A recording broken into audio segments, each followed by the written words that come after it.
नमस्कार दोस्तों, राधे राधे, जय माता की। स्वागत है आपका आपके चैनल धार्मिक उपाय में।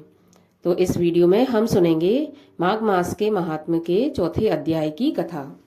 तो कथा शुरू करने से पहले आपसे रिक्वेस्ट है कि यदि आप चैनल पर पहली बार आए हैं तो चैनल को सब्सक्राइब जरूर करना, और वीडियो अच्छा लगे तो उसे लाइक करना और ज़्यादा से ज़्यादा शेयर कर देना।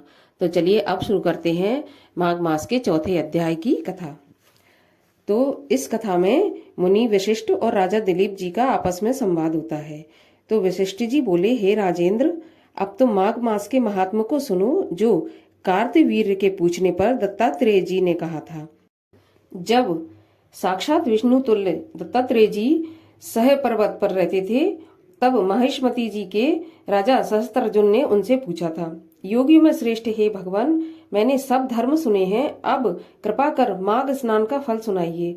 दत्तात्रेय जी कहते हैं कि हे राजेंद्र, इस प्रश्न का श्रेष्ठ उत्तर सुनो। जैसा कि पहले ब्रह्मा जी ने नारद जी से कहा था, यह माघ स्नान का फल मैं यथाविधि तुमसे कहता हूँ।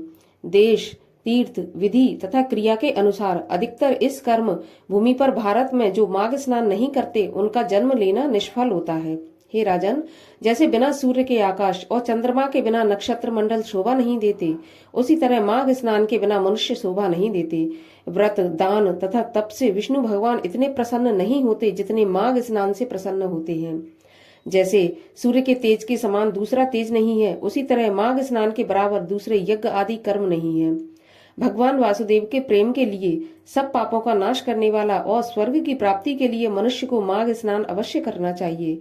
यदि यह पुष्ट, बलवान, अनित्य और अशुद्ध शरीर माघ स्नान के बिना रह जाए तो इससे क्या लाभ है।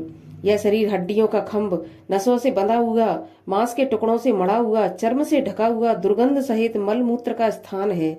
यह बुढ़ापा, शोक तथा विपत्ति से परिपूर्ण रोगों का घर है, जो आतुर, गंदा, अनित्य तथा सब दोषों को आश्रय देने वाला है। दूसरे के ताप से दुखी, दूसरे के साथ द्रोह करने वाला, ईर्ष्या करने वाला, लालची, पिशुन, क्रूर, कृतघ्न तथा क्षणिक बुद्धि मात्र है। दुष्पूर, दुर्धर तथा दुष्ट इन तीनों दोषों से परिपूर्ण है। अपवित्र वस्तु का निकालने वाला छिद्र युक्त है। यह तीनों पापों से ग्रसित, स्वभाव से ही अधर्म में लीन, तृष्णा युक्त, काम, क्रोध, लोभ रूपी नरक के द्वार से व्याप्त कीड़े और विष्ठा से परिपूर्ण है, जो अंत समय में भस्म होकर कुत्तों के काम आता है।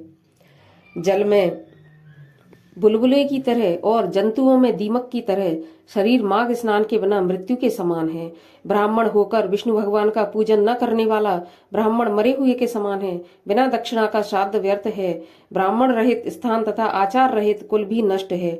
गर्व करने से धर्म का नाश, क्रोध करने से तप का नाश, दृढ़ता बिना ज्ञान का नाश तथा प्रमाद से शास्त्र नष्ट हो जाते हैं। गुरुजनों का सम्मान न करने से स्त्री तथा ब्रह्मचारी नष्ट हो जाते हैं। बिना जली अग्नि में होम नष्ट होता है। बिना साक्षी के भुक्ति का नाश होता है। जीविका के लिए रहने वाली कन्या नष्ट है। अपने ही लिए भोजन की क्रिया में लगे रहना और शूद्र की भिक्षा जिससे यज्ञ किया जाए नाशक है, तथा कंजूस का धन भी व्यर्थ है। बिना अभ्यास के विद्या विरोध करने वाला राजा, असत्य वाणी, जीविका के लिए तीर्थ और व्रत, श्रोत्रिय रहित को दान देना, संसार में नास्तिक होना, श्रद्धा के बिना की हुई सब पारलौकिक क्रिया आदि व्यर्थ हैं।